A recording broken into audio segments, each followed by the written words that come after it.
This is Dolynny TV, guys. A big welcome back to the Toronto Blue Jays OSFM rosters franchise mode. And today, boys, you see before us we got ourselves a trade, but what I want to remind you to do first, you guys are absolutely unreal these past two episodes. You guys have crushed it so far out of the water. I didn't even know it was still possible this late in MLB The Show when everyone else is complaining about views being down. My views are through the roof comparative to last year. Thank you so much, guys.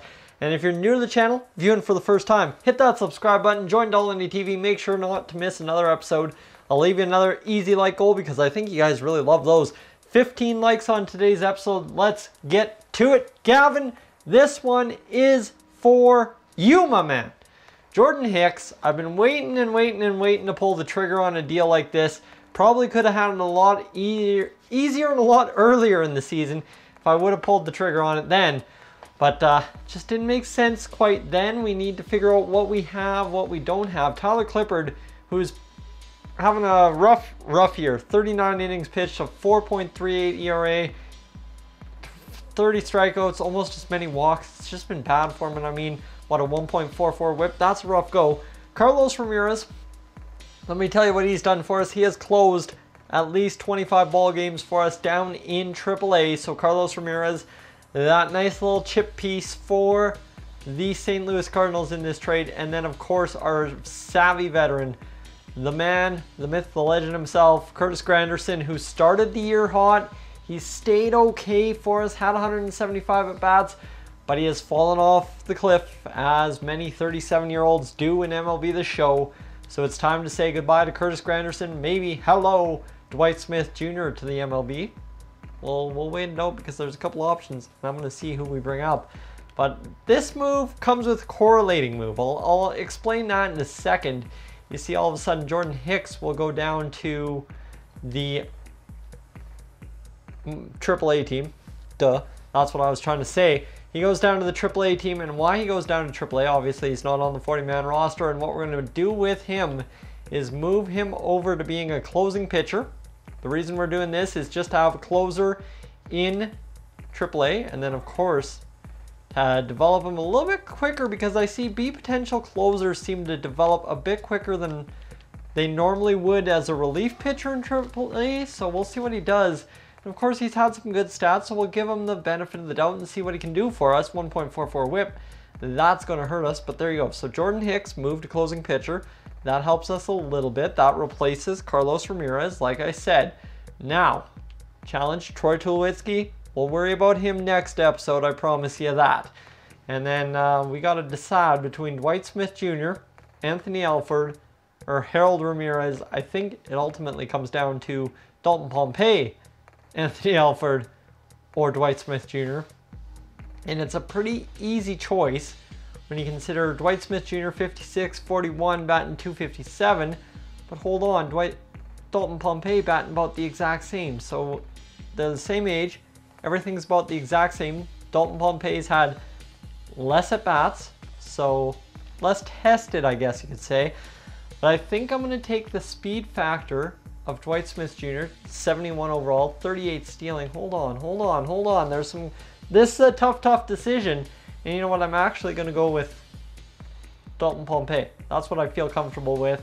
He got back to the big leagues this year for real, so let's bring him back to the big leagues for real now in our simulation. So that will ultimately affect our team, right? That's what's going to happen, is we're going to have to get a new leadoff man, and Andrew Gilt will have to get in there, and now he's in there. Perfect. That solves all our problems. And you see, did you see the Easter egg there? Vladdy G Daddy Jr., 72 overall, getting ready for his first at bat, and so is Beau Bichette. So against lefties or against righties, Vladdy's going to bat fourth, and then against lefties, he's going to bat third, and we're going to see what that does for him. But without further ado, we have to get up to the All-Star break and take a look at what that's going to change for the team. Right here against Boston, the Fisher Cats don't have 4-valve lineups. We need to change that around now. Kevin Pillar and Devin Travis trying to rally us. Luke Maley, a couple of days with a bruised hand. That's okay, we'll keep him active. And would I like to stop simulating? Yes, we'll see a 2-1 loss. Ryan Tepera wears the loss on that one. That's unfortunate, but Boston, we take that victory. Now, We rallied in the top half of the 9th inning, right? We got it to 5-5, 12 hits. We're doing okay. Joe Bichette just trying to close it out, and we win 12-5. Woo! There we go. Shove that, Boston. Shove that. And we'll see the futures game. We'll go into the futures game because obviously you have to see who we have from the futures side of things. And it's pretty obvious who is on the world team, I would believe. Not anyone you would recognize in terms of pitchers, but in terms of hitters. Yes, sir. How about that? Vladdy G Daddy Jr. batting 182 in AAA so far, but he's doing okay because he's had a home run and 2 RBIs.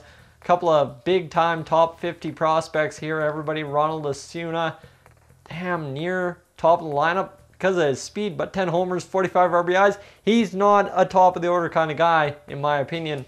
And, I mean, you've seen what he's done in real life as well. So that's what I wanted to show you there. And do we see a Beau Bichette?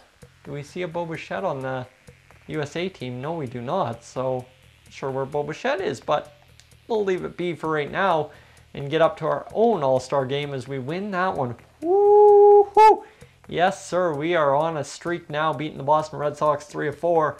And the home run leaders, Tommy Pham, Christian Yelich, Corey Seager, Edwin Encarnacion, Joey Votto, Chris Davis, Nelson Cruz, Miguel Sano atop the leaderboard. And look at that. We won our last 5 of 6, 55 and 40. And things are starting to peak at the right time. Josh Donaldson, 20 homers on the season. 81 RBIs, 287. That is what we're talking about, Jodo. That is a huge, huge season. He's on pace to match a career high 123 RBIs. See everyone else just kind of struggling to put it together in the RBI category. But when the top of the order is all getting the RBIs, it's kind of tough to do, right? Dalton Pompey, 0 for 4 in his debut. Kendrys Morales, still struggling. We'll figure something out by the trade deadline. Luke Maile, happy to be back. And Teoscar Hernandez starting to put it together. 190, he will get it up and get it going soon enough. Pitching rotation, do we have any moves? Oh, hold on. We have one more move to make. I totally forgot about my correlating move. How about this? Trevor Rosenthal, he's 78 overall. Down, but that's okay. We'll sign him to a $3.1 million contract. We'll see if we can sign him for $3 million. $3 million bullpen role. And we will offer him, and he accepts. So there we go. That is what we had to do, is get Trevor Rosenthal there, and now we have to call him up to the MLB and add him to the 40-man roster, get them all happy and up in the MLB. There you go, 78 overall. Trevor Rosenthal joins the squad. That was the move I meant to make before we simulated. Maybe a reason why we lost a couple of those games and Joe Bichette had to pitch so much. But let's get up to the All-Star game and see what we can do in terms of the All-Star game here. Well, the minor league teams have some games. Okay, cool. And today is the All-Star game. Yes, we want to play it and see who we have. I'd imagine Roberto Osuna. I'd imagine someone else. I'm not sure. Probably Josh Donaldson. Let's be serious. No starting pitchers, but look at that relief pitcher, eh? Joe Bichette doing his job. Let's go. That'll happen when you're 5-1, 2.87 ERA, a 1.16 WHIP after a terrible year last year. And who else do we have? Of course, like I said, Roberto Osuna. So we send 2 pitchers to the All-Star game, and we send a third baseman in Josh Donaldson, 20 homers, 81 RBIs. Anyone on the bench that we recognize? No, a lot of Red Sox in there. On the bench at least, and that is that. Ooh, dang, we are doing all right. I like it. I like it a lot. Where do we stand sitting into the next little bit of the season? We're 55 and 40, which is a couple games ahead of the New York Yankees and 5 games ahead of the last wild card spot. So that's huge for us. We need to go in there and get this going, as we'll go up to the Oakland series and see what last moves we need to make for today's episode. Baltimore will try and beat us, and they will do it 3-2. And then they'll be trying to beat us again. Josh Donaldson, bottom of the 10th, 3 for 3 day. They defeat us 5-4. They take a sweep. And now Kevin Pillar hitting streak, but we're up 11 and we win 14-5. So that's huge. We need to clutch some wins here. Josh Donaldson trying to clutch it. We win 5-2. And now trying to keep the shutout alive, working a no-hitter, 3 more innings to go. 6-1. We'll take the victory and get the series sweep and take a series sweep of Chicago as well. Joe Biagini gets his 7th win. And this team coming together at the right time. Devin Travis, 9 homers, 45 RBIs. Lemus Diaz, 15, 54, 278. Is there any doubt? Is there any friggin' doubt? 26 homers, 94 RBIs, about to match that 2016 season, and a way better batting average as well. Justin Smoke, 21-63. Then you got Yangervis Solarte. Like, the RBIs are starting to roll in for this squad, and I'm loving it by the minute. Dalton Pompey, 1 RBI, 125 batting average. Luke Mailey doing his job. And Teoscar Hernandez, there's the super stat for you. He's over a 203 batting average finally again, and he's going up, so we actually might have to put him back into left field against righties and see if he can solve the issue for us, because we have been apparently pretty crap poor if poor old Steve Pearce is only batting 253. Pitching rotation looking pretty sound as Jaime Garcia is up to an 80 from a 75. Ooh, that tastes good. And the last thing I want to show you before we leave today's episode, Beau Bichette, 2 homers, 9 RBIs, 355 batting average in 62 at-bats. He is loving AAA. And Vladdy G. Daddy Jr., 55 at-bats. Not quite loving AAA as much, but he's doing okay. 3 homers, 6 RBIs, and a 218 batting average. He'll come along. He'll come along great.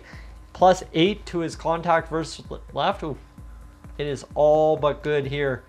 And Rowdy Tellez, 19 homers, 62 RBIs. Guys, thank you so much for tuning in to today's massive episode of the Toronto Blue Jays Franchise Mode. I'm Tyson. If you're new to the channel, make sure to hit that subscribe button, leave a like. And I will, can't even finish it off. I will catch you guys in the next one. Like I said, I'm Tyson. I'm up on to here.